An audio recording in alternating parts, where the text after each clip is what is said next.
with a name like substance Yeah. abuse. I mean, first of all, where exactly did you come up with? Would y'all come up with that name? Yeah, that's a question we get asked a lot. I mean, it's interesting because I bet. we live in the era right now of like incendiary titles and, people kind of doing things just to get attention. And when we actually came up with this name, it was none of those motivations were in play. Basically, we had initially substance abuse was three people. It was me, Subs, my partner, and then a producer named No, much respect to No, you know what I mean? And we had done an EP, and we were going to call the EP Substance Abuse, and then No was like, no, let's call the group Substance Abuse, you know what I mean? So basically we're like, yeah, it sounds dope, and we all knew that it didn't mean literally substance abuse. Is basically, abuse is a word that correlates to excess. We are excessively concerned with putting substance in the music, and that's kind of where the name came from.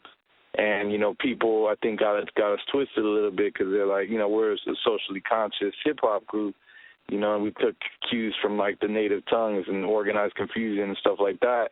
But cats, they hear the name substance abuse and they think we're trying to, like, promote, something else. So, but it is what it is, man. Right on. That's one of the reasons I wanted to mention it, because it's like, before I do interviews, I kind of do some background.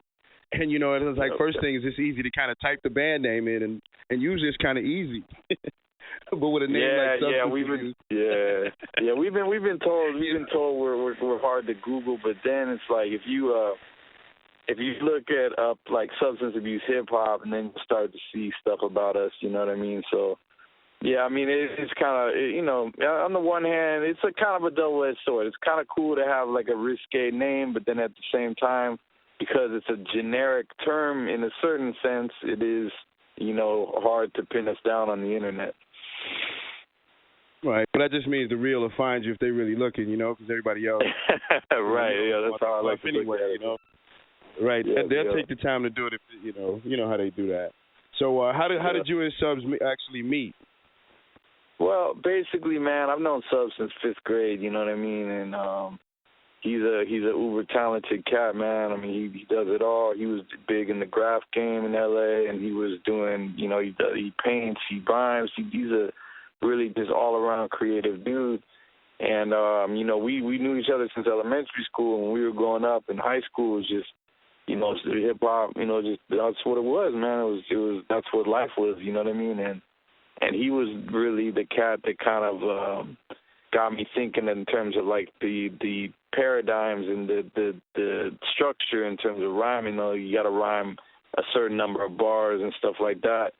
And yeah, man, I mean, we always kind of like just wanted to bring people the feeling that we initially got from hip hop, and that's kind of what we try to embody in our music. Gotcha. I feel that. I definitely feel that. Now, as I was kind of looking around, there's some silent members to the crew, right? You guys got people doing like some social media stuff and things, right? Still. Yeah. We got we got an extended family. I mean, Subs and I are from a larger rhyming crew called the Sixth Sense, which is 10 MCs deep. You know what I mean? So it's kind of like we had a little like Wu-Tang kind of thing going on back in the day. So both of us are from that.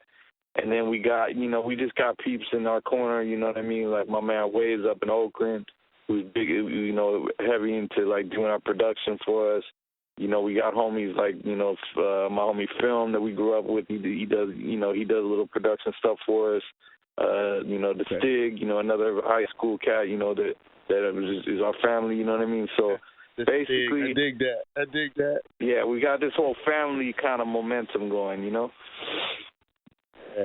Yeah, I like the Stig. One of my shows I used to watch had a character called a Stig that was like a driver and shit, so it was kind of cool. I like that reference. So now you said y'all met back when you was what'd you say, that was 5th grade? 5th grade. Yeah, so like, and I mean, how long have you been rhyming in that whole time? I mean, when exactly did you feel that? When would you actually start calling yourself an MC? Well, this is how it kind of started. Was like, I mean, we always were into hip hop, and then, we went to a uni high here in LA, and I mean, what would we be doing on a Friday night? It's like we'd be chilling somewhere, drinking 40s, smoking some, herb or whatever. And then, cats would just start rhyming, you know what I mean? And initially, your homies that don't rhyme are going to be like, man, you guys are weak, like, stop. So we got a lot of that. And this is like, I'm talking like 15, 16 years old or whatever. Then cats get a little bit older, and it's like, oh, wait, these cats starting to develop some skills here, you know what I mean? And then, eventually we got a record deal, so it's kind of just, we just stayed with it, I guess is the best way to put it, man. But we started, I think the freestyling was really what we started off, was like really like 15, 16 years old, you know what I mean? Just like, we don't care, we're going to sit and rhyme, and if you don't like it, cool, whatever. We're just doing our thing. And eventually, the more you do that, the more you get around other people that rhyme, you start to cultivate that skill, and then it moves over to writing, and, that's just kind of how the evolution was. Gotcha. Feel that. Okay, now let me say, because now I want to go ahead. Like I said, I played Paper Tigers. I mean, I've always been a KRS fan. I mean, I love y'all too, but it was just amazing when I asked for some submissions that I was kind of chilling that day, and for that to just kind of pop up was like some mad love. So I want to get in. I want to play that for everybody to hear that hasn't heard it. But I want you to tell them, where does your name come from? Well, again, I mean, substance abuse. Oh, are you my personal MC name or the name substance abuse? Yeah, S.O. Trey. Where does S.O. Trey come from? Yeah, S.O. Trey, basically, I had toyed around with using the name Esoteric, and of course, we all know that there is an Esoteric out there.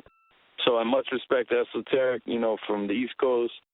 So when I heard about that cat, I was like, well, I can't use that name, but the cat still called me Eso, right? So they're like, you should just call yourself Eso. And I'm like, nah, because there's a dude I knew that tagged Eso, and I thought that would be kind of violating, you know what I mean? So I'm like, how can I keep Eso but not be esoteric? And, like De La Soul said, 3 is the magic number, so S.O. Trey. Right. So that's kind of how it came to be. Well, that's hot shit for real. I dig that. I like that. All right, so we're going to go ahead and take a break. I'm going to go ahead and spin a rear view real quick, give you a chance to get something to drink, and then we'll come back and we'll run through these next few questions. Once again, I got S.O. Trey from Substance Abuse on the line. We're about to listen to Rear View, a hot track. What else can I say? Take a listen. We'll be back.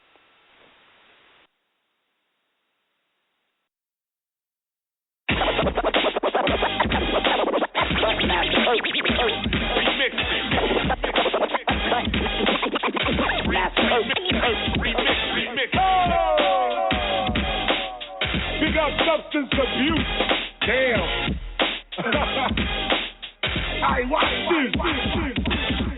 Yo, it's true, there's nothing new under the sun. Before Johnny Cash men was singing about guns, was all about flash, or just wanna have fun, was trying to get some ass, or was taking you to class. But y'all are ADD, if I'm gonna listen, y'all better make me think why you say these things. And you don't have to rap about saving trees.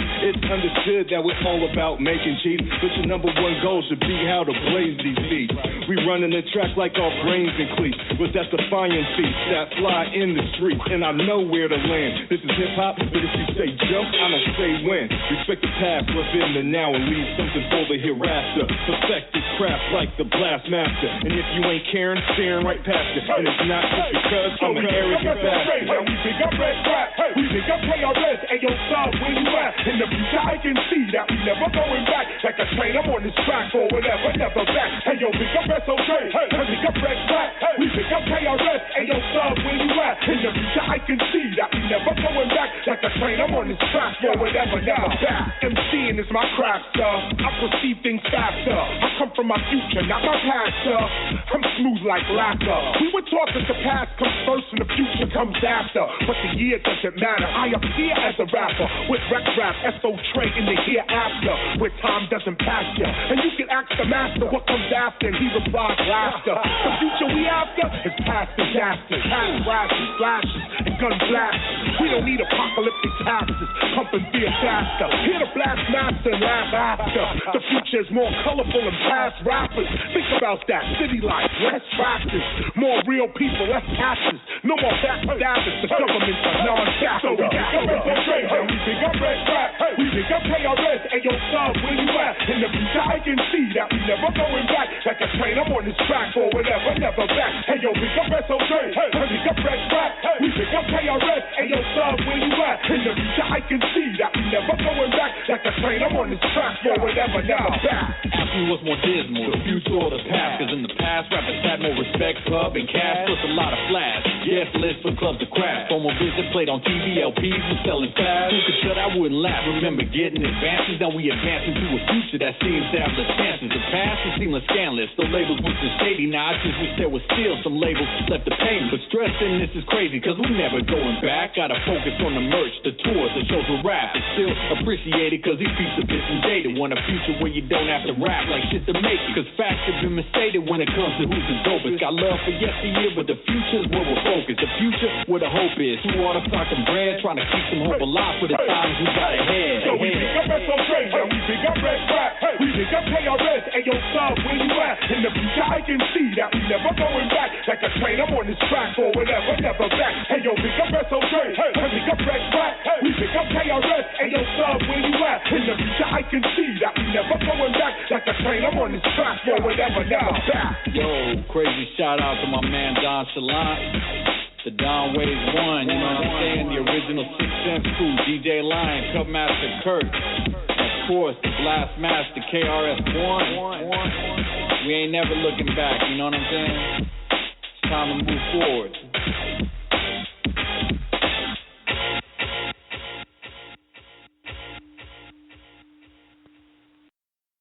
So I'm just sitting here spitting. Me and that Trey just sitting here spitting, have a real conversation, you know, about real life and everything, and it's tripped out how things happen and how things break down. So like I said, that song was Rear View. I know y'all heard it. I know y'all like it. I mean, come on. Like I said, what do y'all got to say about that?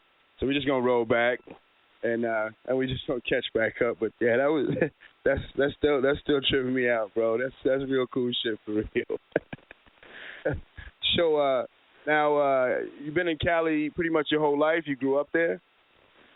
Yeah, man. We're from LA. You know what I mean. I moved up. I spent some time up in Oakland actually for a few years after college. You know what I mean. So I've always been on the West Coast, but I've been up and down the West Coast. But you know, we also got ties back east because both of our families are from the East Coast. You know what I mean. So, you know, my dad was from the Bronx. You know what I mean. Subs' family's from the East Coast. So we got a lot of ties to the East, and I think that's kind of like, you know, part of too. Like we had such a deep love for East Coast hip hop growing up, and I mean not just because of our families, but just because it was like in LA. I don't think cats from the East realize how much LA dudes embrace them. You know what I mean? Because you know we grew up on all that stuff. You know, like the Tribe and Jungle Brothers and Main Source and Gangstar and Brand Nubian. Like I remember like being a kid and like these guys were just like there was nobody greater to me than like Brand Nubian or like Gangstar or whatever. So we even though we're from Cali, we're from LA, we definitely have a very heavy East Coast influence in our music. I think a lot of people probably see that, so. Oh yeah, I definitely caught that vibe, and even I'm Midwest, always been Midwest, and I mean some of the things that I've done, especially a lot of stuff I did when I was younger, kind of had that same kind of vibe, and it was just an appreciation. It wasn't really that I was trying to emulate something else. It was just that's what I was listening to, and that's what was coming out of me, and it took a little while to kind of still incorporate that and still kind of develop my own thing, but yeah, that was where my heart and soul came from. So yeah, I definitely feel what you're saying. Definitely, that's cool. Yep. So now you guys, some amazing collaborations. How did those come up? How did you guys collaborate with Tash from the Alcoholic? We wanted to do a party track, you know what I mean, but an intelligent party track that was like kind of like the stuff like the Alcoholics did back in the day, and I think like what we did was sort of a homage to that. We wanted to do, you know what I mean, because it's like. Even like when when you hear the chorus, "Don't Get Us Wrong," what we're saying is we were kind of making an allusion to a song off of our first album that we did with Kool Keith called "Night on the Town," which was like an anti-party anthem. You know what I mean? So we were like, our whole thing was like,